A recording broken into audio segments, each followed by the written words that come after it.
বিকাশের pin code change. আজকের ভিডিওতে আমি আপনাদেরকে দেখাবো যে আপনারা কিভাবে আপনাদের বিকাশ অ্যাকাউন্টের পিনটা চেঞ্জ করবেন। অনেক সময় হয়তো দেখা যায় যে আমরা আমাদের বিকাশের পিনটা ভুলে যাই অনেকদিন ব্যবহার না করার কারণে, অথবা আপনার বিকাশ পিনটি আপনার বন্ধু বান্ধব বা অন্য কেউ জেনে যায়, তার কারণে কিন্তু আমাদের অনেক সময় আমাদের বিকাশ পিনটা চেঞ্জ করতে হয়। কিন্তু এটাকে আপনারা কিভাবে চেঞ্জ করবেন, এই কাজটা কিন্তু অনেকে পারে, আবার অনেকে পারে না। আজকের ভিডিওটি হচ্ছে শুধু তাদের জন্য যারা বিকাশের পিনটা চেঞ্জ করতে পারেন নাই। তো এই ভিডিওটা সম্পূর্ণ কন্টিনিউ দেখতে থাকুন, তাহলে আপনারাও আপনাদের বিকাশে পিনটা চেঞ্জ করে নিতে পারবেন আপনারা নিজেরাই।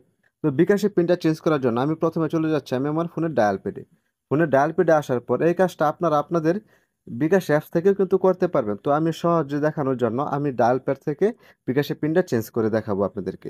বিকাশে পিনটা চেঞ্জ করার জন্য বিকাশের যে কোডটা রয়েছে, কোডটা আমি ডায়াল করে দিচ্ছি, *247# লিখে ডায়াল করে দিব। এখানে আমি যেহেতু আমার 1 নাম্বার সিমের বিকাশে পিনটা চেঞ্জ করব, তার জন্য এখান থেকে আমি আমার 1 নাম্বার সিমটা সিলেক্ট করে দিলাম। সিলেক্ট করে দেওয়ার পর ডায়াল করে দিলাম। ডায়াল করে দেওয়ার পর এখানে একটু ওয়েট করবেন। এখানে এরকম একটা ইন্টারফেস চলে আসবে। এখানে দেখেন 9 নাম্বার যে একটা অপশন রয়েছে, মাই বিকাশ। তো আপনারা এখান থেকে মাই বিকাশটাকে সিলেক্ট করে দিবেন। এখানে লিখে সেন্ড করে দিবেন 9।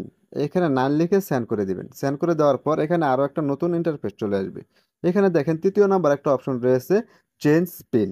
তো আপনারা এখান থেকে 3য় নাম্বার যে অপশনটা রয়েছে, এখানে আপনারা 3 লিখে সেন্ড করে দিবেন। 3 লিখে সেন্ড করে দেওয়ার পর এখানে আপনাদের পুরাতন যে পিনটা রয়েছে, বর্তমান যে পিনটা রয়েছে, সেই পিনটা এখানে দিয়ে দিবেন। এখানে আপনার যত দ্রুত সম্ভব তো আপনার পিনটা দিয়ে দিবেন। এখানে আমি আমার পুরাতন পিনটা দিয়ে দিতেছি। পুরাতন পিনটা দেওয়া হয়ে গেলে এখান থেকে সেন্ড করে দিবেন। তো নিরাপত্তার সাথে এখানে আমার পিনটা ব্লার করা থাকবে। তো আপনারা আপনাদের পিনটা দিয়ে দিবেন। পুরাতন পিনটা দেওয়ার পরে এখানে দেখেন যে লেখা আসছে, ওনারা বলতেছে ইন্টারে 5 ডিজিটের নিউ পিন। তো এখান থেকে আমি আমার একটা নিউ পিন দিয়ে দিতেছি। তো আপনারা এখান থেকে আপনাদের নতুন যে পিনটা দিবেন, আপনারা ব্যবহার করবেন, সেই পিনটা এখান থেকে দিয়ে দিবেন।